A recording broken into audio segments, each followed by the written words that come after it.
샬롬, 2022년 11월 17일 목요일입니다.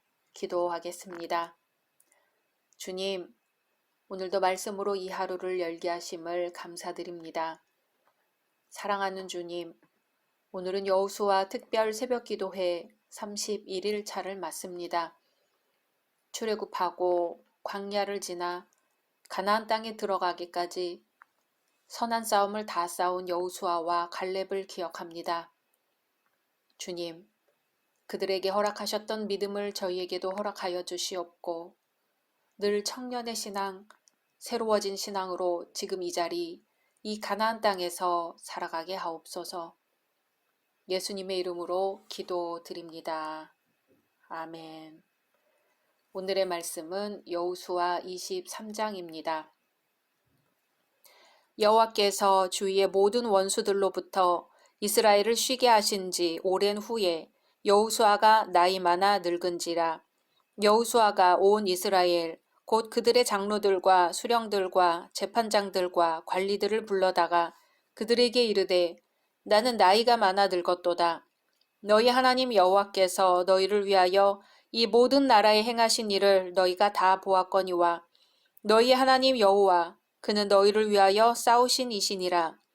보라, 내가 요단에서부터 해지는 쪽 대해까지의 남아있는 나라들과 이미 멸한 모든 나라를 내가 너희를 위하여 제비 뽑아 너희의 지파에게 기업이 되게 하였느니라.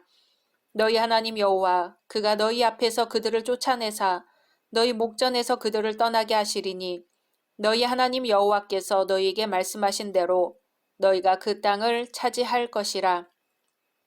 그러므로 너희는 크게 힘써 모세의 율법책에 기록된 것을 다 지켜 행하라. 그것을 떠나 우로나 좌로나 치우치지 말라.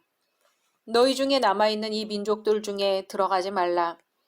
그들의 신들의 이름을 부르지 말라. 그것들을 가리켜 맹세하지 말라. 또 그것을 섬겨서 그것들에게 절하지 말라. 오직 너희 하나님 여호와께 가까이 하기를 오늘까지 행한 것 같이 하라. 이는 여호와께서 강대한 나라들을 너희 앞에서 쫓아내셨으므로 오늘까지 너희에게 맞선 자가 하나도 없었느니라.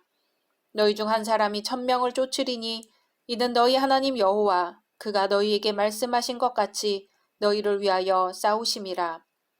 그러므로 스스로 조심하여 너희의 하나님 여호와를 사랑하라. 너희가 만일 돌아서서 너희 중에 남아있는 이 민족들을 가까이 하여 더불어 혼인하며 서로 왕래하면 확실히 알라.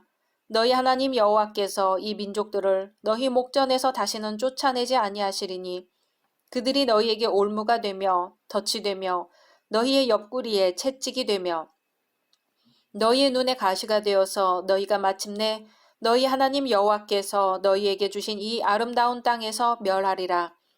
보라, 나는 오늘 온 세상이 가는 길로 가려니와 너희의 하나님 여호와께서 너희에게 대하여 말씀하신 모든 선한 말씀이 하나도 틀리지 아니하고 다 너희에게 응하여 그 중에 하나도 어김이 없음을 너희 모든 사람은 마음과 뜻으로 아는 바라. 너희 하나님 여호와께서 너희에게 말씀하신 모든 선한 말씀이 너희에게 임한 것 같이 여호와께서 모든 불길한 말씀도 너희에게 임하게 하사 너희 하나님 여호와께서 너희에게 주신 이 아름다운 땅에서 너희를 멸절하기까지 하실 것이라.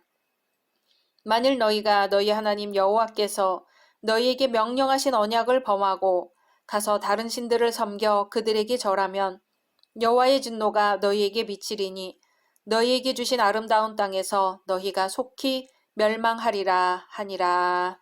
아멘. 여호수아서는 크게 1장에서 12장까지 가나안 정복에 관한 기록과 13장에서 22장까지 가나안 분할에 관한 기록, 그리고 오늘 23장과 24장은 여호수아의 마지막 고별 연설과 죽음에 관한 기록으로 여호수아서의 결론 부분으로 이루어져 있습니다. 1절에서 13절에는 여호수아의 첫 번째 고별사가 나옵니다. 여호수아는 갈렙과 더불어 출애굽 1세대입니다. 그래서 그간 가나안 땅을 정복하고 그 땅을 백성들에게 분배하기까지 수십 년의 세월을 보낸 지금 이제 죽음을 눈앞에 둔 백발 노인이 아닐 수 없습니다. 이러한 때 여호수아는 조용히 이스라엘의 장로들과 두령, 재판장들과 유사들을 불러 마지막 유언에 가까운 고별사를 합니다. 먼저 여호수아는 이스라엘을 대표한 지도자들에게 하나님의 은혜를 상기시킵니다. 그리고선 그러한 하나님의 은혜에 대하여 이스라엘이 마땅히 취해야 할 행동에 대하여 주지시킵니다. 즉 여호수아는 지금까지 가나안 족속들을 정복해 하신 분도 하나님이시오, 또한 장차 남아있는 가나안 족속을 정복하게 하실 분도 하나님이심을 강조합니다. 그리고 그러한 하나님에 대하여 이스라엘이 보답할 수 있는 길은 오직 그분의 율법을 충실히 지키며 변함없이 하나님을 사랑하는 것임을 일깨워 줍니다. 이처럼 우리가 과거 하나님께로부터 받았고 지금도 받고 있고 앞으로도 받을 은혜에 대하여 기억하고 생각하는 것은 하나님께 진정한 감사와 경배를 돌릴 수 있는 조건을 마련해 줍니다. 성경이 우리에게 명하는 바 항상 기뻐하라, 범사에 감사하라는 말씀도 이러한 맥락입니다. 14절에서 16절은 여호수아의 두 번째 고별사입니다. 앞에서 하나님의 은혜와 그에 대하여 이스라엘이 마땅히 취해야 할 태도를 교훈한 여호수아는 이제 본문에서 이스라엘에게 경고의 말을 주는 것도 잊지 않습니다. 이스라엘이 하나님을 경외하며 그 율법을 준수하는 것이 마땅함에도 불구하고 그들이 하나님을 배반하면 하나님의 징계를 당할 수밖에 없다는 것이 요지입니다. 여호수아는 임종을 앞두고서도 백성들을 모아 그들에게 마지막 설교를 하고 있습니다.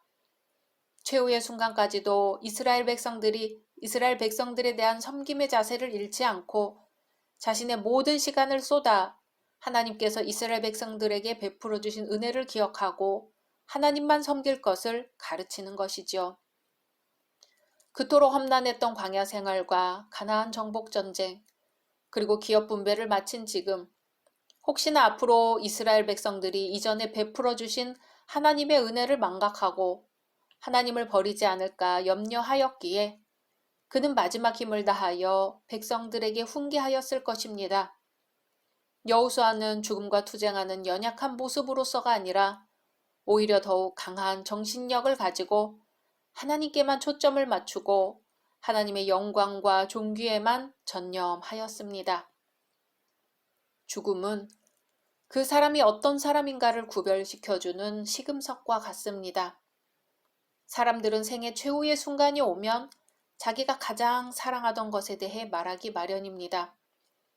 여호수아는 가장 사랑했던 대상이 이 세상의 것이 아니라 하나님이었기 때문에 하나님에 대해서 강조합니다. 여호수아는 죽음의 순간이 오자 이렇게 생각했던 것 같습니다. 내가 죽은 후에 이스라엘 백성들이 하나님에 대해서 어떤 생각을 가지게 될까? 과연 하나님의 은혜를 잊어버리지 않고 하나님만을 섬기게 될까? 나는 눈을 감기 전에 반드시 이 사실을 강조해야겠다라고요.